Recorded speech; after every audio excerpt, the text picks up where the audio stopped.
আসসালামু আলাইকুম। RAB assistant general manager বা এজিএম পরীক্ষার প্রস্তুতি নিচ্ছেন?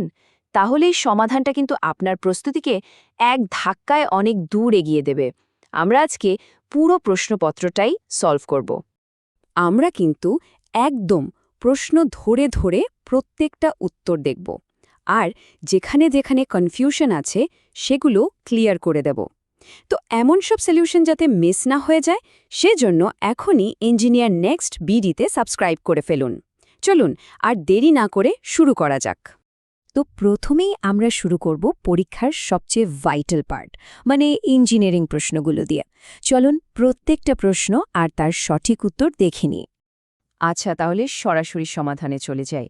প্রথম প্রশ্নটা দেখুন, বাংলাদেশে বিদ্যুৎ সঞ্চালনের সর্বোচ্চ ভোল্টেজ হচ্ছে 400 কেভি।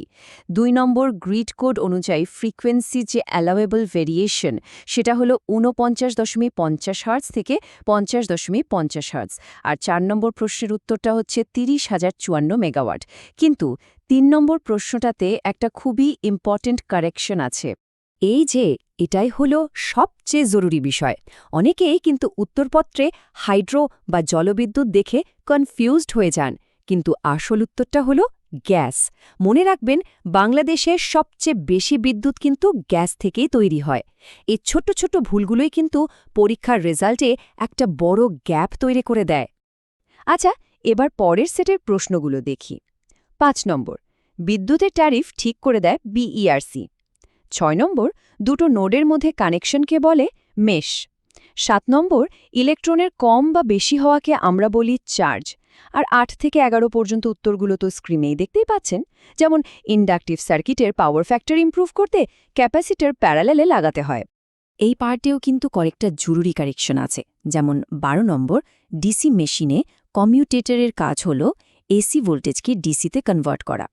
13 নম্বর, ডিসি মোটরের ব্যাক ইএমএফ আসলে আর্মেচার ভোল্টেজকে রেগুলেট করে। আর 15 নম্বরটা ভালো করে খেয়াল করুন, ওপেন সার্কিট টেস্টের সময় প্রাইমারিতে রেটেড ভোল্টেজ দেওয়া হয়, রেটেড কেভিএ না। এই পয়েন্টগুলো কিন্তু খুবই ট্রিকি। আমরা ইঞ্জিনিয়ারিং সেকশনে দ্বিতীয় পর্বে চলে এলাম। আশা করছি এ পর্যন্ত সব সমাধান ক্লিয়ারলি বোঝা গেছে। চলুন বাকি প্রশ্নগুলো ঝটপট দেখে ফেলি। 17 থেকে 19 নম্বর প্রশ্নের উত্তরগুলো বেশ সোজা সাপটা, কিন্তু 20 নম্বরে একটা কারেকশন আছে। খেয়াল করুন, পিওর সেমিকন্ডাক্টর কেন পুয়ার কন্ডাক্টর? কারণ এর সব ভ্যালেন্স ইলেকট্রনগুলো ইলেকট্রন পেয়ার হিসেবে জোড়ায় জোড়ায় থাকে। আর 21 নম্বর, এনার্জি মিটারের কারেন্ট কয়েলটা কিন্তু ল্যামিনেটেড কোরের একটা লিম্বে পেঁচানো থাকে। এই স্লাইডে আছে 22 থেকে 28 নম্বর প্রশ্ন। যেমন বান্ডেল কন্ডাক্টর ইউজ করলে করোনার জন্য ক্রিটিক্যাল ভোল্টেজ বেড়ে যায়। 25 নম্বর, পাওয়ার কেবেলে যে শীত থাকে সেটার কাজ হলো আর্দ্রতা বা ময়েশ্চারকে ঢুকতে না দেওয়া। আর ইলেকট্রিক্যাল অ্যাপ্লায়েন্সগুলো সিরিজে কানেক্ট করা হয় না, কারণ তাদের কারেন্ট রেটিংগুলো আলাদা আলাদা হয়। আমরা ইঞ্জিনিয়ারিং পার্টের প্রায় শেষ দিকে চলে এসেছি।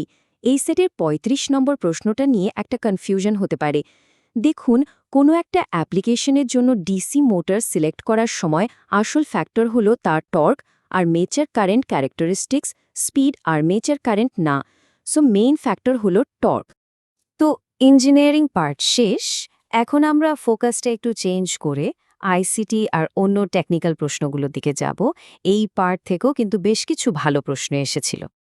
এই ফাঁকে একটা কথা মনে করিয়ে দিই, যদি এই সলিউশনগুলো আপনাদের প্রস্তুতিতে একটু হেল্প করে থাকে তাহলে অবশ্যই চ্যানেলটা সাবস্ক্রাইব করে আমাদের সাপোর্ট করবেন। আপনাদের সাপোর্টই আমাদের ইন্সপিরেশন। 36 নম্বর প্রশ্নটা খুবই বেসিক কিন্তু মারাত্মক ইম্পর্ট্যান্ট।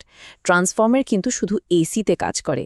অনেকেই ভুল করে এসি আর ডিসি দুটোতেই দাগ দিয়ে ফেলে। বাকি উত্তরগুলোও জরুরি। যেমন 38 নম্বর, নো লোডে ট্রান্সফর্মারের এফিসিয়েন্সি থাকে 0।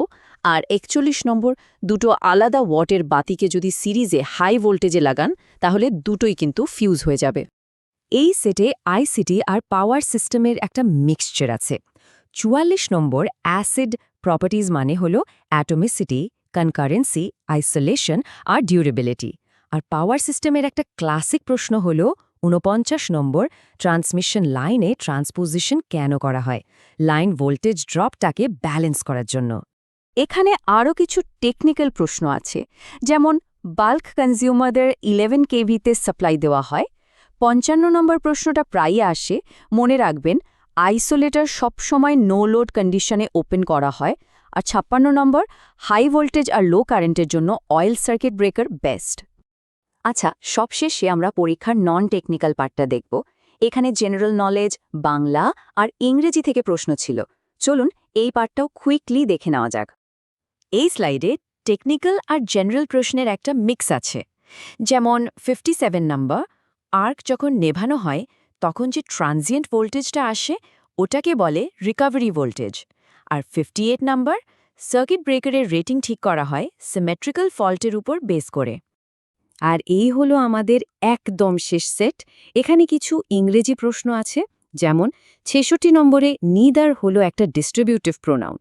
69 নম্বর, টাকা কি গাছে জন্মে, এর একদম পারফেক্ট ইংরেজি হলো does money grow on trees. আর 70 নম্বরে ডেক্সটারিটি শব্দটার অ্যান্টোনিম বা বিপরীত শব্দ হলো ক্লামজিনেস।